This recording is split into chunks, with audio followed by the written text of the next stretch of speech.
Good morning, everyone, and thank you for joining us today for this webinar on employee onboarding. I'm Marcel Vanderweer, the editor of Talent Canada. We hope you're all doing well, and we'll give everyone a few moments to log on and settle in.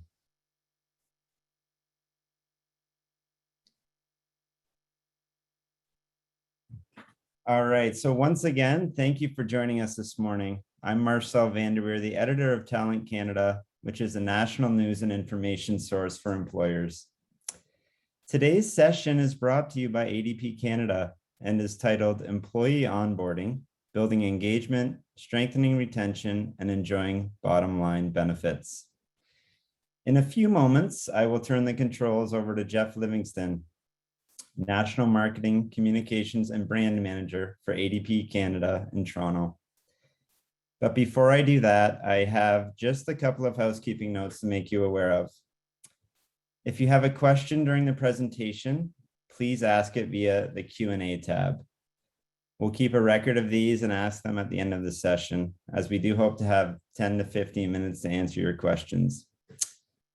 Also, we will circulate this video session to all registrants within 24 hours. With that said, I'm happy to turn the webinar over to Jeff Livingston. Enjoy the session, everyone.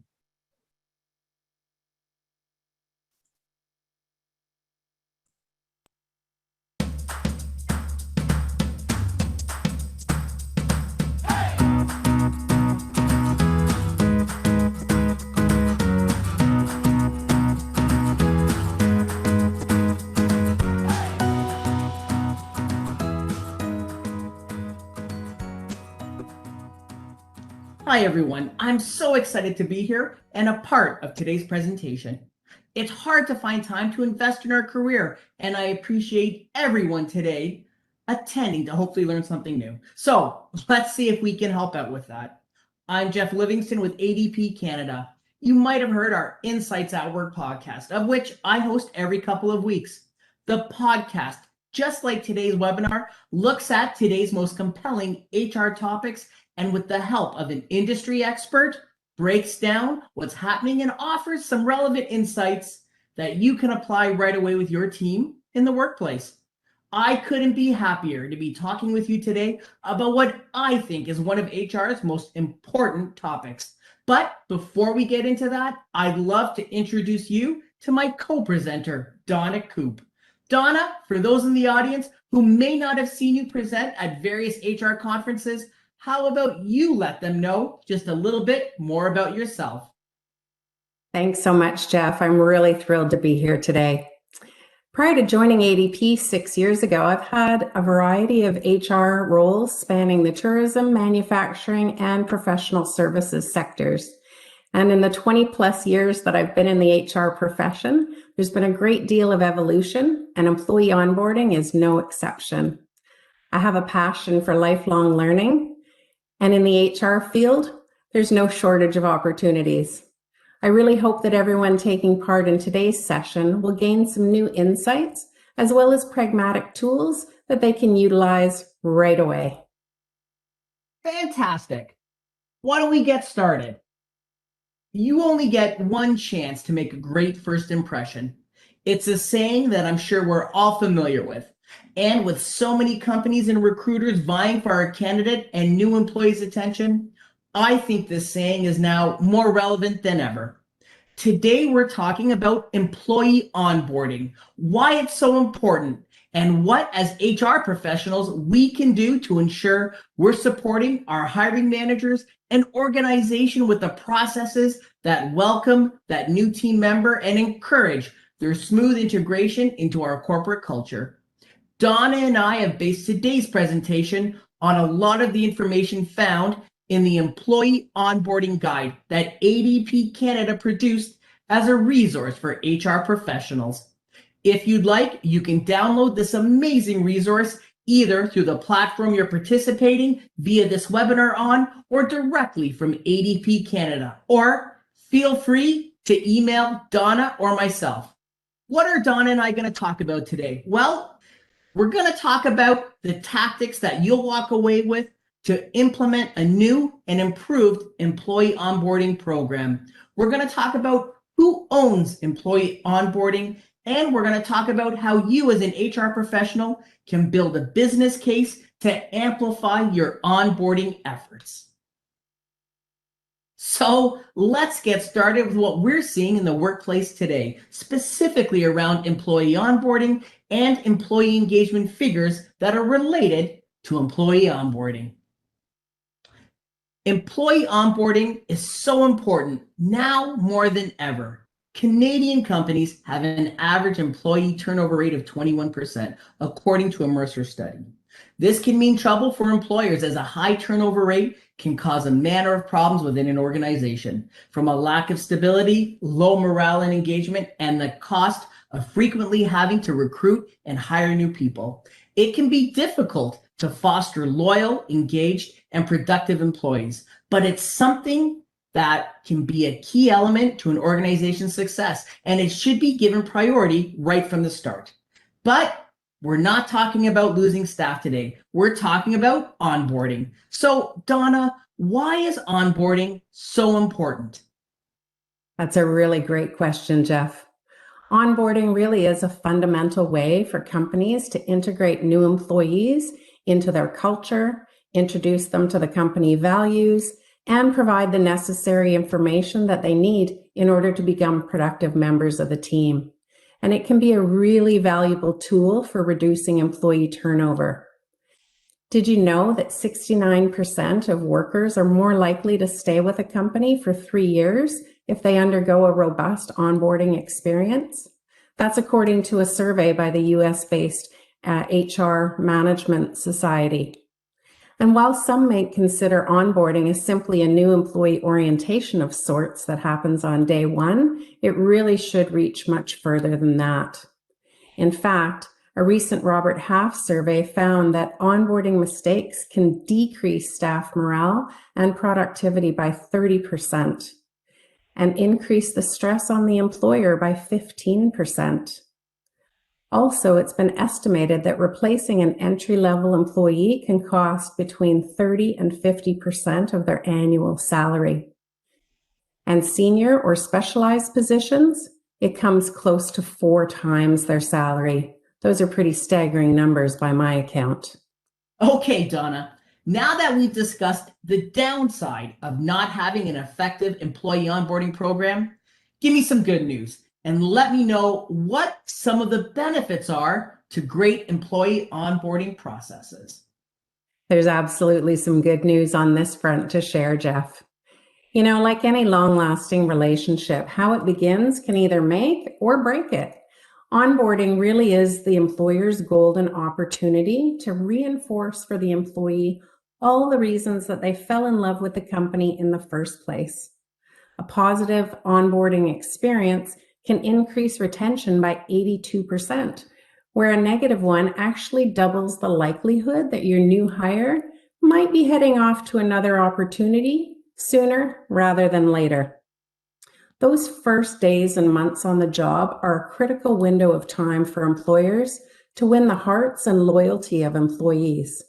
And employers who get it right, they're going to see 30 times higher job satisfaction among new employees, and they're more likely to stay with the organization.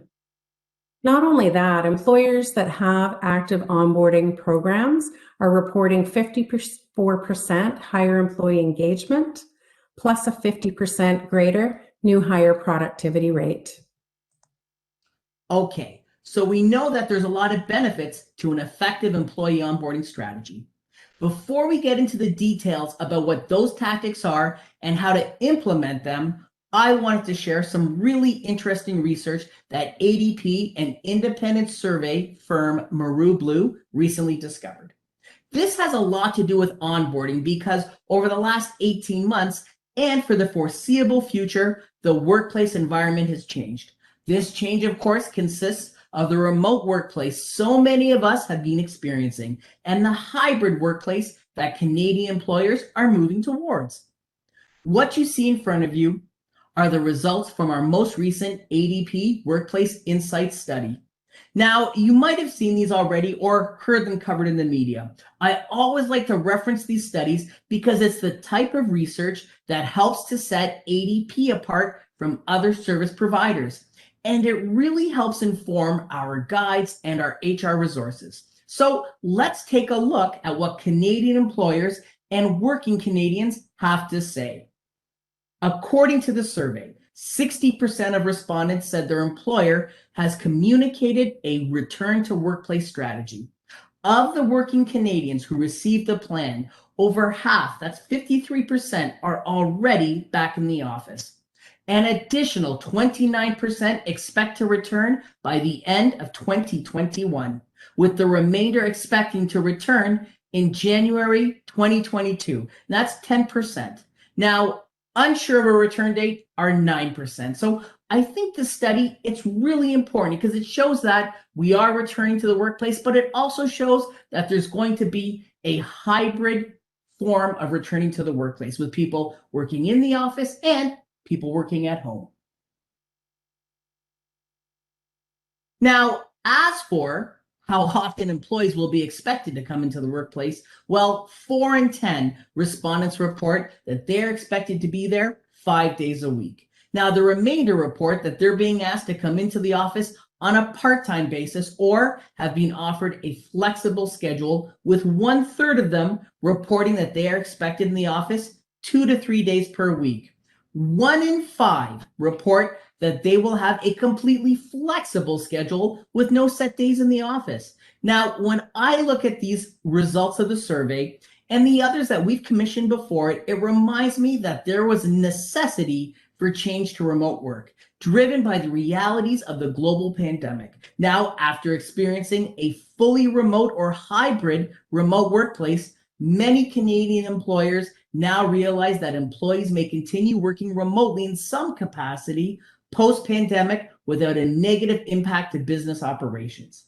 In fact, when there was initially resistance and unease, the data indicated that employers, they've shifted their mindset when it came to the workplace structure. When organized strategically and supported by the right technology and HR support, embracing flexibility within the workplace can help improve employee engagement and retention, and ultimately improve the bottom line. A lot of companies are embracing and planning to embrace the hybrid model of working remotely and the in-office environment. This approach, of course, lays the foundation for how HR professionals are designing their employee onboarding program. So let's get back to that employee onboarding program. Thanks, Jeff. The pandemic has certainly added new elements of consideration when it comes to onboarding programs.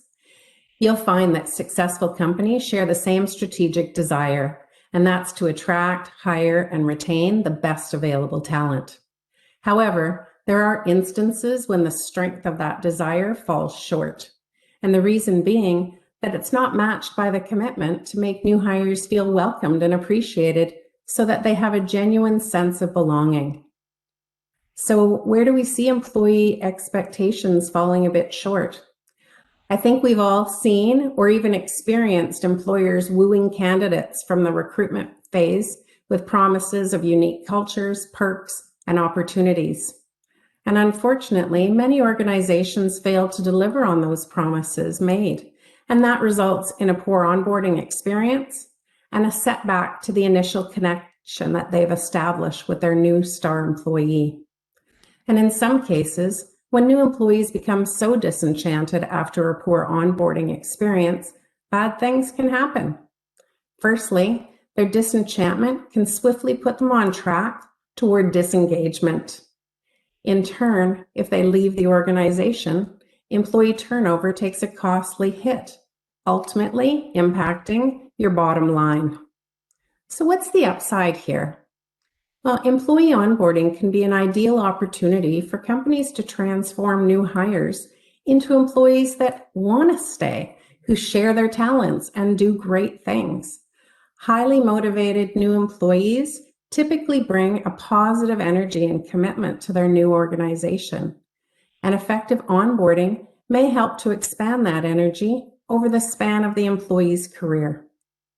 Employers can also make great things happen by building on the momentum gained during the recruitment phase. And the key is to strengthen the emotional bond between each new hire and your organization. This all begins with your organizational commitment to a series of firsts. And by that, I mean the first day on the job, the first time meeting a manager and coworkers, their first work projects, first opportunities for them to share their talents with their new team.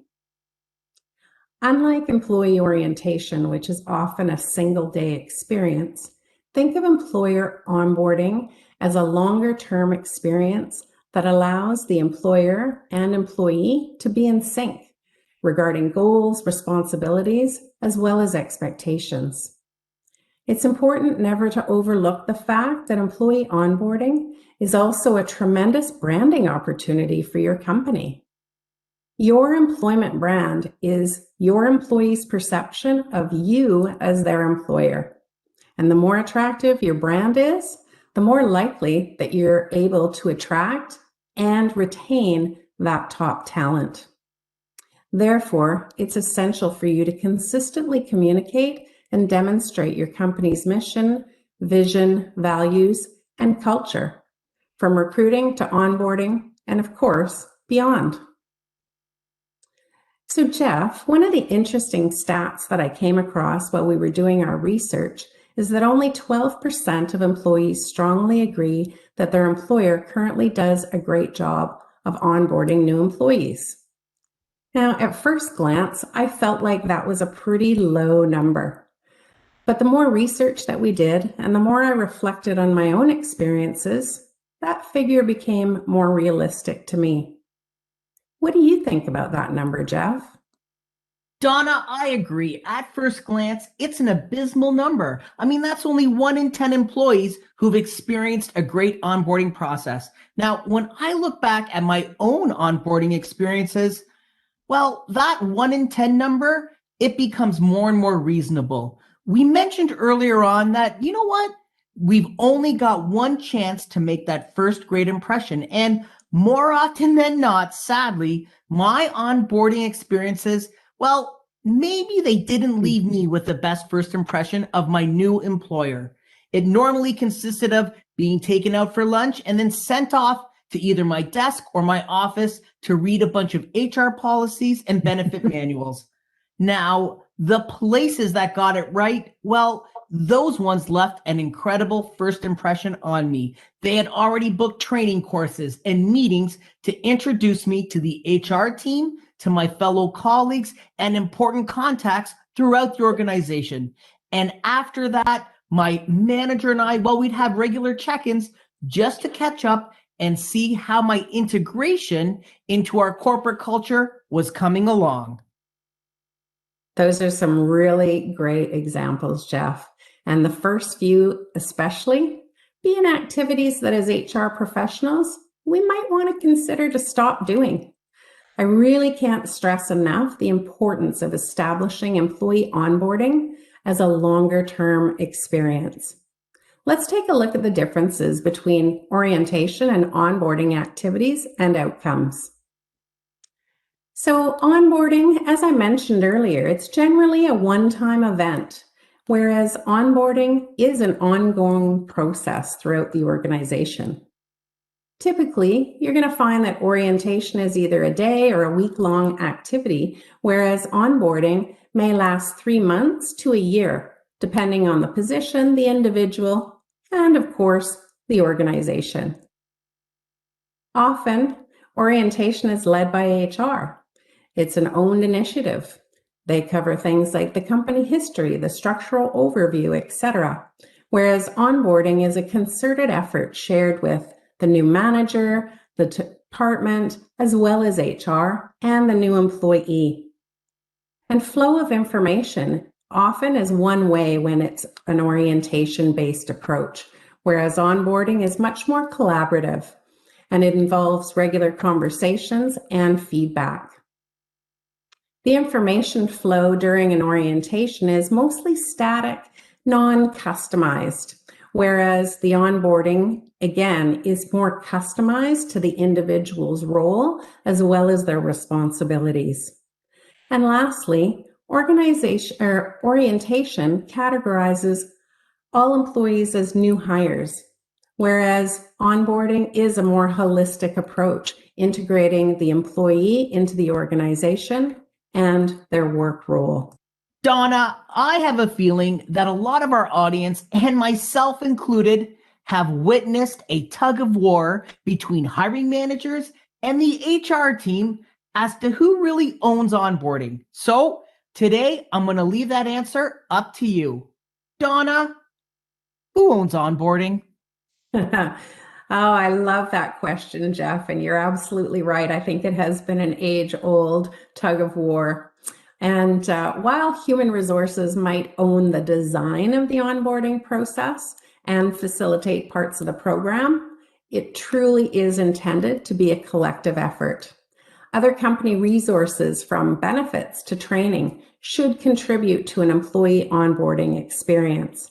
The hiring manager in particular should have a key role in the onboarding process, and that's regardless of the size of the organization. If you think about it, the hiring manager is the person that sets the stage for success or failure. They socialize the culture and the climate within the business unit. They assign tasks, as well as set the tone for communication and cooperation. You'll find that proactive organizations encourage their managers to invest this time and even make it part of their performance evaluation to reinforce the importance. The new hire's immediate supervisor, peers, and mentor should also welcome the employee, as should a member of senior leadership. Doing so will actively demonstrate that the new hire is indeed part of an inclusive team. Medium to large size organizations with more complex HR and compliance needs, they're likely to have specialists on staff that can bring highly focused expertise to the table. A benefits manager, payroll person, and others serve as an added value resource for employees by simply being available to answer questions. And smaller employers, particularly those with 25 or fewer on the payroll, may involve to some extent the business owner or other senior leaders in the onboarding. And if there's an HR generalist on staff, so that's someone who traditionally wears many hats, they're often the person who orchestrates the onboarding experience and is the main point of contact for benefits, pay, and other administrative type matters. Donna, let's take a high-level look at an employee onboarding that optimally spans an entire year before we get into those single tactics. Now, I tend to see 4 milestones, and these are day 1 to the end of the first week, then the first 30 days, then that segment that's 30 days to 6 months, and a check-in at the 365-day point. So could you go into just a bit more detail about what these 4 buckets look like? Absolutely. So in day 1 to week 1, this is where the new manager is really setting clear expectations and introduces objectives to the employee. And the employee really should understand what their job duties and responsibilities are and start to become engaged with the immediate team members and other colleagues across the company. This helps to establish and build rapport. In the first 30 days, the manager should check in with the new employee to ensure that they're comfortable, understand their responsibilities, as well as assess their engagement. Review their accomplishments up to now and gather feedback, and ensure that they have all the tools, knowledge, and information to do their job. Provide the needed on-the-job training and pair them up with a buddy or mentor to reach out to if any questions come up. And the 30 days to 6 months phase, it's important to have another check-in. You want to continue fostering engagement, ensuring that the employee feels supported, is overall happy, and they're meeting expectations. 6 months on the job really is a critical time for both employee and employer to determine whether or not your company is a fit for them. Introduce the company performance management plan to gauge the employee's performance, understand their strengths, and any areas that can be improved. As a best practice, in addition to regular coaching sessions, consider having informal conversations from time to time with employees about their performance. And for example, if an employee has recently completed a project, congratulate them on a job well done and solicit their perspective on the project's success. It's also important to provide ongoing input to help employees address and navigate challenges that they may encounter. In addition, create opportunities for collaboration with team members and then provide any additional training that the employee may need to fully access their talents. You want to continue encouraging employees and facilitating connections that are going to help them succeed in the long term. And at 365 days by now, the employee's performance should provide you with a good evaluation if they're productive and engaged. This is really when onboarding transitions into long-term retention. Open one-on-one discussions to include topics relating to future career goals, as well as compensation going forward, are going to be on the horizon. Donna, so far we've discussed the benefits of an onboarding program, the key stages of an onboarding program, why it's so important, and who owns it. Just like on our Insights at Work podcast, I love talking about the nuts and bolts of a program, the specific steps that our audience can walk away with. So, Donna, what are the things HR professionals can start implementing today with their new onboarding program? I'm glad you asked the question, Jeff. After all, like you mentioned earlier, we've got one opportunity to make a great first impression. There's several considerations to think about when you're building out the components of your onboarding program. Of utmost importance is to have a written onboarding plan. This is going to help everyone on your team to focus on transforming each promising candidate into an employee who's a long-term, valued contributor of your organization. Your onboarding plan should also be a flexible working document. And when it needs to be updated, gather your stakeholders, agree on the changes, and then publish a revised version. Engage all stakeholders in the process. That includes HR staff, company leadership, the company's hiring manager, coworkers, and peer mentor. Each of them has a role and message to help the employee feel welcomed, gain confidence as a team member, and increasingly contribute to team and company goals. It's also important to think about all the things that your new team member needs to know before day one. These are things like, what's the dress code? What's the start time that they should show up on day one? Do they have lunch plans, or do we have plans for them? Also, take advantage of technology to deliver, share, and process information. You can send your new hires online tax-related legal documents, payroll forms, disclosure agreements if applicable, and employment contracts, all through technology. You want to do the same regarding training videos and customized courses that can enhance the onboarding process for the new employee. Encourage their feedback and input early on so that they'll feel comfortable providing input regularly, not just during the onboarding process, but well beyond. And last but not least, ideally, your onboarding plan should include clearly and concisely all tasks for the employee on a weekly basis for their first month. And afterwards, as employees become more engaged in the culture, practices, and individual tasks, employees and their supervisors should touch base through one-on-one and face-to-face conversations. That may include Zoom in this day and age. You want to gauge their progress and comfort level within the organization during these conversations. A little fact for you, only 15% of companies continue onboarding after the 6-month mark. Donna, it's always nice to be ready for that new employee on day one. I remember one first day of mine when I had to clean out the personal belongings and boxes of paperwork from the person who previously occupied my office space.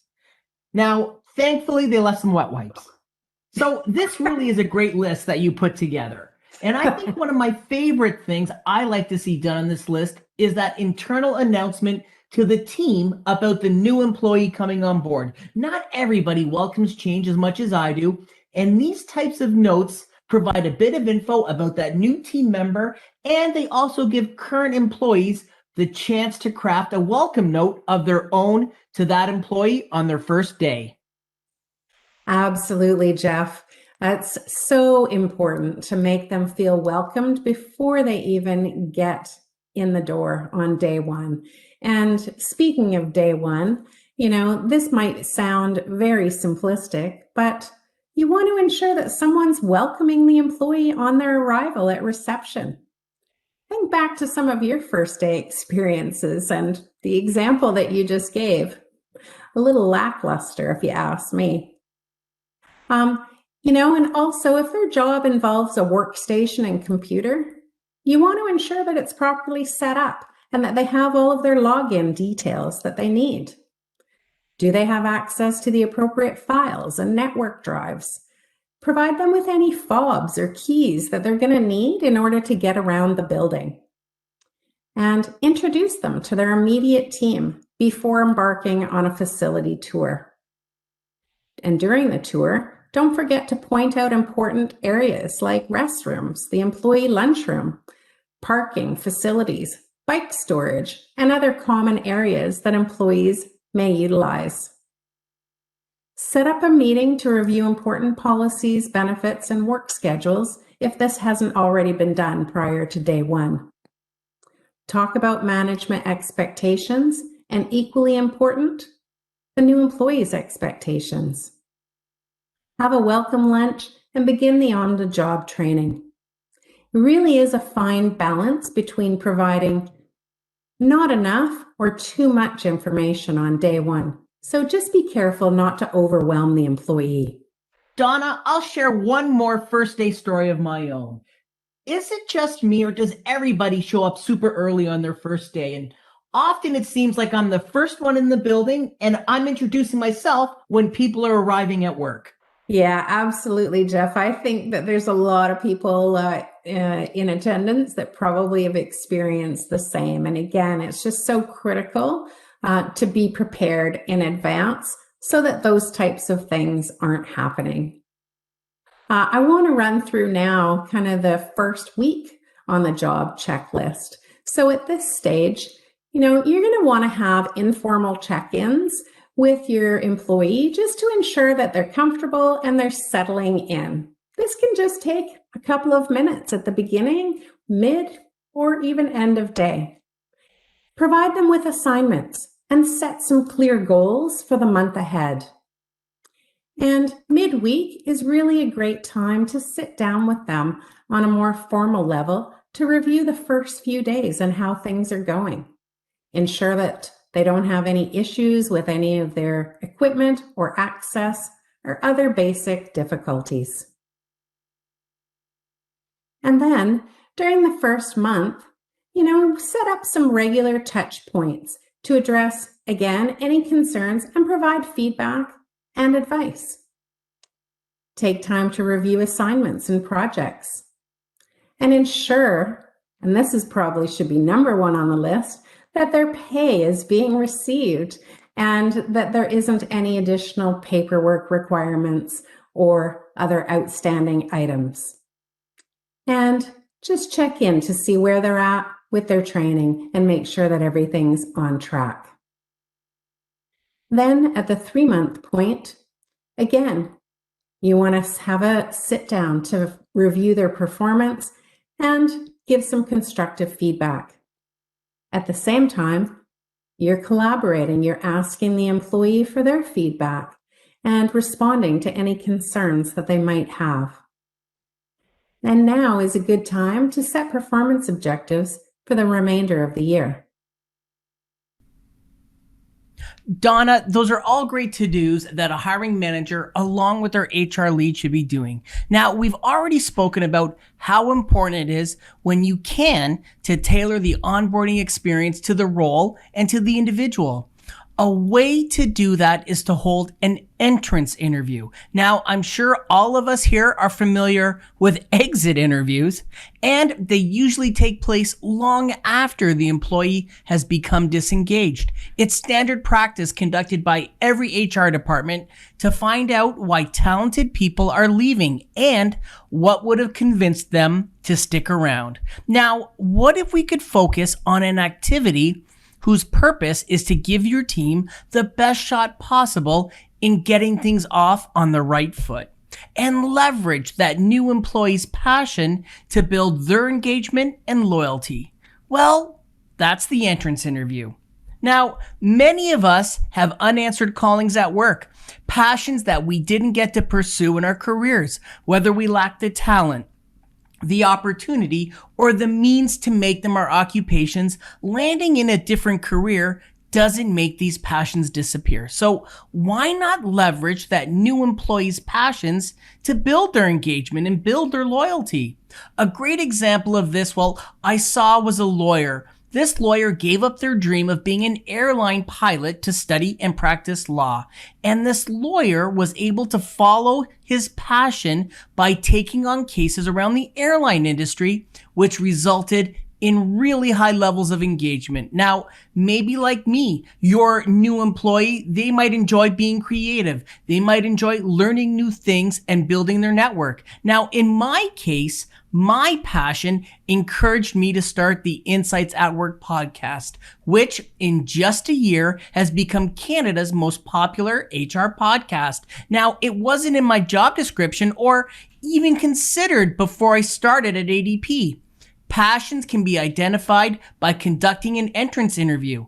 During the interview, you can explore key ways that managers can customize experiences for their people, enable them to do the work that they enjoy, the work that helps them play to their strengths, and the work that's going to help carve a path for career development that accommodates their personal priorities.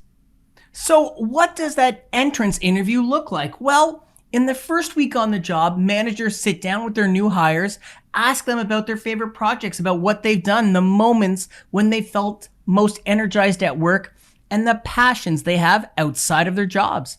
Armed with that knowledge, managers can build engaging roles right from the start. Ask about their schedules outside of the office and how you as an employer can support their activities. For example, one employee might take her daughter to school at 7:30 every day. And you know what?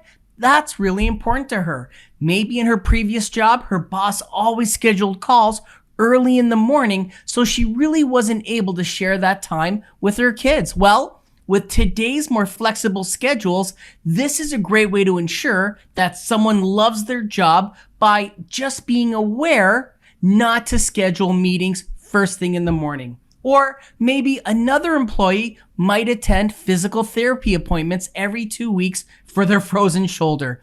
Knowing these things will only help you as an employer, and knowing these things, you're going to uncover them at the entrance interview.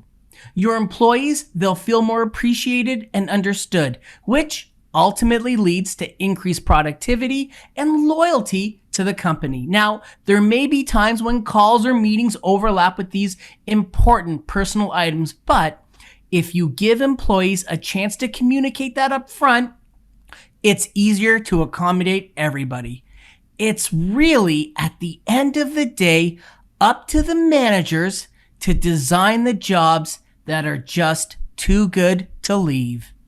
Now, before we wrap up today, I wanted to touch on one more theme that we're seeing, and that is that employee onboarding is always evolving.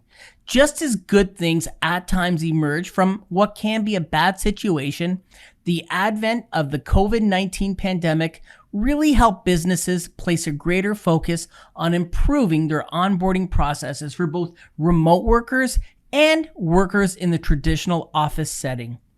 Continuous onboarding and consistent learning, both of which are encouraged at many large and small companies, really helps prepare employees for what's next in their career path. Now, there was always an emphasis on lifelong learning, and I believe that this emphasis really helps us become better as individuals inside the workplace and outside the workplace. Crossboarding, the ultimate extension of onboarding, that's gaining traction. Now, this practice enables companies to easily transfer an existing employee with the right talent, the right mindset, the right skill set to a new job within the organization. Now, this is often referred to as upskilling or reskilling. And what it essentially means is you're future-proofing your workforce. Cross-boarding reduces costs associated with recruiting, onboarding, and basic training. Now, unlike someone new, you can assign an existing person a new role, and you know what? They're likely to know the ropes. They understand the company culture, and they have the bigger picture of the company's vision, its mission, its goals, and its values. Donna, presenting alongside you today has been an absolute pleasure. One thing I should mention is that we've produced a guide on this very topic, and we mentioned it first thing in the presentation. It's available through this webcast platform that you're interacting with right now, and of course through adp.ca. I'd recommend anyone attending this session to take a look at it. And of course, I'd welcome everyone today to check out the Insights at Work podcast on whichever platform they use to listen to their favorite podcasts. Donna, is there anything that we haven't covered today that you'd like to mention before we get to our question and answer period? Thanks, Jeff. I think it's really important to note for any HR professional, it's not at all hard to build a case to invest and improve one's onboarding program. There's a bottom line aspect to employee onboarding, as there is to many vital business activities. Statistics clearly show that effective onboarding programs can help minimize losses in talent and the amount of money that it takes to replace staff members when they voluntarily leave. Remarkably, the practice of solid employee onboarding, which can help employees in so many measurable ways, is still an underutilized employee retention tool. Remember that figure we talked about earlier? Only 12% of employees polled strongly agree that their employer does a great job onboarding new workers. So I challenge everyone on this webinar to ask themselves, is there room to improve your onboarding program? Also, successful employee onboarding requires the support of the team the new employee is joining, from the hiring managers and employee peer groups to supervisors and company level leaders. The faster the new hire can be transformed into an up-to-speed employee, the quicker his or her productivity can translate into a productive talent investment for the organization. And of course, I'd like to thank everyone for taking the time to join us today. Well, those are some very wise words to wrap up with, Donna. So, on behalf of Donna and myself, thank you all again for taking the time to join us.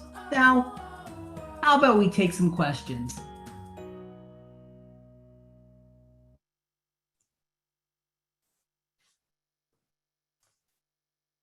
Thank you, Jeff and Donna, for your presentation.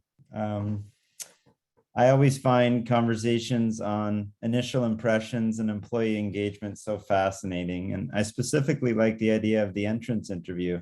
Such a great idea. We do have time for a few questions from the audience, which Jeff will be facilitating with Donna. And I'm looking forward to this discussion. Take it away, guys. Oh, fantastic. Thanks, Marcel. Thanks, everybody, for joining us today. Hope you really enjoyed the presentation. So let's start with a couple questions. Here is a question from Jessica. And Donna, Jessica is asking, where do you go to for industry information? That is a really great question because there's a plethora of resources out there, as I'm sure we all know, and a variety of different formats too, whether it's email distribution lists or articles that you can download, podcasts, you name it. And we have to fit that into our busy schedule. So that can sometimes be a challenge as well. So I think, for me personally, there's a few things that I do. I am a CPHR, so I'm an association member of the local chapter in British Columbia. So that's one of the places that I definitely go to. I attend roundtables and have great discussions with other HR professionals. Talent Canada, they have a great print and digital publication. So, I really like the print publications. I cozy up on Saturday mornings and take a quick read so that I can keep up to speed as to what's going on. And, the HBR is definitely another wonderful resource. And, I'm going to be a little shameless and give you another plug, Jeff, for our ADP Insights podcast, because, they're so easy to listen to when you're on the go. And, maybe you don't have time to sit down and read through something. You can listen with your ears and off you go. So well, great question. I probably didn't plug it during the presentation today. There you go. Here is another question from Michelle. And Michelle asks, what are the slip-ups that managers or an HR team might incur when onboarding a new employee? What is the most that's often overlooked? Oh, that's okay. Really great question. I think I'm going to start with one of the topics that we covered a few times in the presentation today, and that's that making that good first impression. So a poor first impression is often a slip up. Whether that employee is walking into that messy workstation that we talked about, equipment that doesn't work, no supplies available to them. It's going to be a bit of a negative experience that could definitely carry forward throughout the duration of their employment. And, everyone needs to be prepared for the new employee's arrival, from HR to management and coworkers, making sure that everything is neat and tidy and well prepared, and, there's no hiccups, so that it's seamless and the employee is feeling good and confident about the choices that they've made. I think the next big thing is unclear goals and expectations. That's certainly something that's quite critical, because without that, employees would be floundering without any clear direction of what it is that they should be doing or what they should be striving for over the long term. And I think, exaggerating or maybe understating a job scope. Jobs naturally will evolve over time. And, what might be an accurate description of responsibilities today may not be necessarily accurate in the future. So when the employee arrives with the expectation to perform within a certain defined position, any curveballs that might be thrown their way could be interpreted as deceptive. And by that, I mean, all of a sudden the job that they thought they were coming into is completely and utterly different than what they were expecting. No formal processes. We've been talking a lot about processes today and the importance of having a written onboarding plan. So, having that adequate preparation, it really is vital to the success of the entire organization, not just the employee, but the entire organization. And it does require deliberate planning in order to be successful. The onboarding really should be a combination of education, relationship building, as well as networking to help that new employee ramp up as quickly as they can, without, cutting any corners. And I think I mentioned this as well, but overflow of information all at once. So, the first few days, weeks, or even months on the job can be overwhelming to a new employee because there's so much to learn. They might have come to you from a position that they've been in for the last 10 years that they could do in their sleep. And now all of a sudden they're having to learn all of these new norms, whether it's, the acronyms in the organization, because everyone has different ones, to just simple things. So really important to kind of, ease them into the information, lay out those expectations so that they can feel good about where they're at any given moment during those first few months. And, failing to alter the onboarding strategy according to differences, not just between generations, but also positions that individuals have within the organization. They might, an onboarding program that you're going to do for a group of field employees compared to administrative employees is probably going to look a little different, and it should. And then, starting the onboarding process for a new employee without having their direct supervisor in place. You don't want to throw someone off the deep end of the pool and then expect them to swim without any support or water wings for that matter. Awesome. So here's a question from Yusuf, and I'll ask you and then I'll give you my thought, and then we'll see what you think. And Yusuf is asking, many companies have now a practice of onboarding buddy.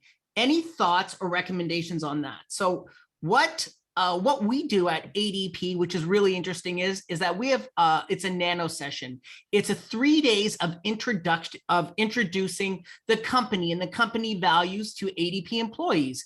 And then what happens in those sessions is that the new employees, they are introduced to every department pretty much across the company, and really key stakeholders in that department. And I think what that does is it kind of assigns them these informal onboarding buddies, because we come in, we talk about, like for me, I talk about the marketing team and I talk about what we do. And we're building those relationships with everybody in that nano session, that they, after the session, can come to me and ask me questions about marketing, because we've already been introduced. We've already started that relationship. What do you think about the onboarding buddy system? Yeah, absolutely. Thanks, Jeff. And great question, Yusuf.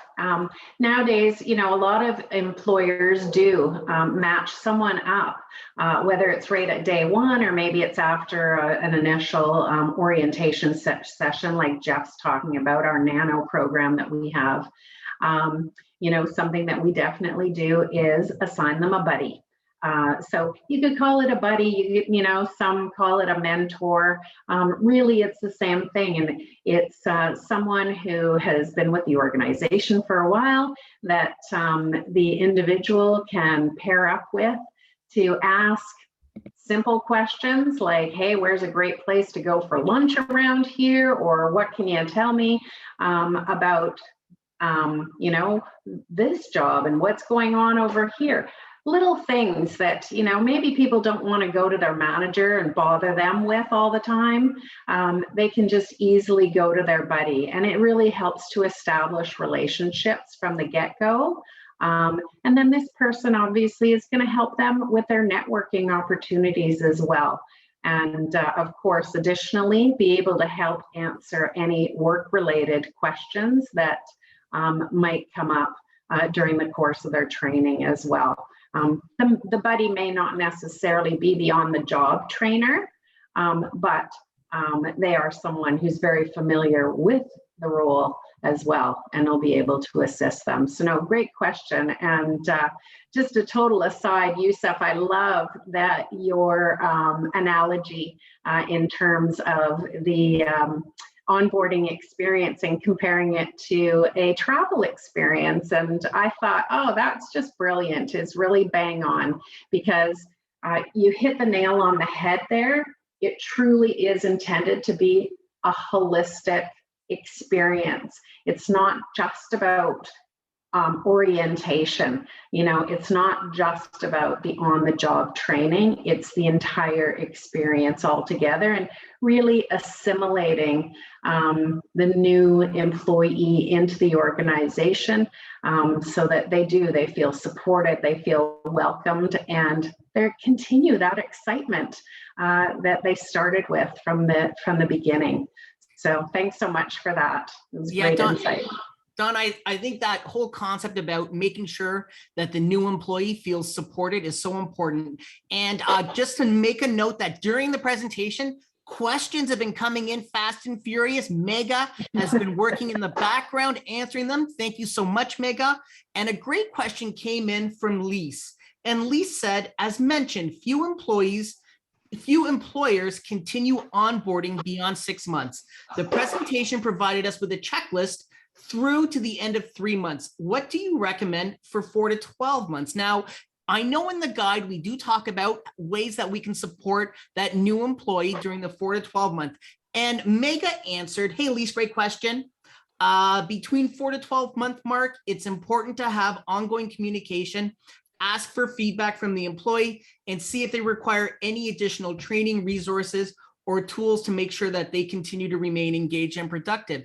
And one thing that I'll just add to that, and then I'll ask you, Donna, what you think, is that I know it sounds like I'm drinking the Kool-Aid here at ADP, but at ADP, another thing that we do have is we have regular engagement pulses, and we have regular online questionnaires that are automatically, we have a platform, it's fed out right to our employees, and our employees are asked, do you feel that your manager has your back? Do you feel supported by everyone else on your team? Do you go to your team for that support? Do you understand what the vision is of the company? And do you understand what your leadership, do you agree with what your leadership's vision is and where you see the company going? And so I think that just really emphasizes how important it is to make sure that the employee feels supported. And also you're asking and you're confirming, do you feel supported? Because when we fill out those pulse questionnaires, those surveys, our answers go directly to our manager and our answers go directly to our manager's manager. So it's not just HR that is like compiling these and making sure that everyone feels supported. It's our managers that see our responses. Yeah, absolutely. And, I think that's a great example, Jeff, is in something that I was going to talk about was the engagement pulses. And honestly, every organization is different. And at ADP, we're very fortunate in being a global organization. So we've got a lot of formalized processes in place. There are much smaller companies out there and some nonprofit organizations, et cetera. So I recognize that, financial could be a sticking point for you. So there's all kinds of different ways that you can certainly incorporate an engagement pulse into your organization without having to spend a huge pile of money. So do some research, talk to your colleagues, see what your peers are doing out there. Perhaps you can invest in some software that you can ensure anonymity and confidentiality, because as we know as HR professionals, that's key whenever you're asking for formalized feedback. People want to feel comfortable that it's anonymous. And it could be a matter of, 6 simple questions that you're asking at certain points. So whether it's twice a year, whether it's 4 times a year, you have to figure out a system and timing that works for your organization. And in terms of, continuing with the onboarding process up to the 1 year point, it probably takes at least a good 6 months for an individual to really start to feel comfortable in their job responsibilities and duties. And so, I think that's where they're going to be spending the majority of their time for the first 6 months. Then beyond that, you can start to look at the future. Where are we going? You'll be able to identify where their strengths are. And perhaps now is the time where you start getting them involved in some cross-functional projects or other type events that will allow them to really showcase the strengths and the skills that they're bringing to the table. So, just sometimes I think we reach for the stars and we think that something needs to be really big, whereas we can start small and build on it from there. And it makes a huge difference, and it just really helps to keep those employees engaged as well. Thank you, Donna. Thank you, Jeff, as well. We're out of time. But I do want to thank our audience for their participation as well in making this a truly informative session. If anyone in the audience has more specific questions, you can contact ADP Canada directly. Thank you once again, Jeff and Donna, and have a great day. Thanks, Marcel. Have a great day, everyone.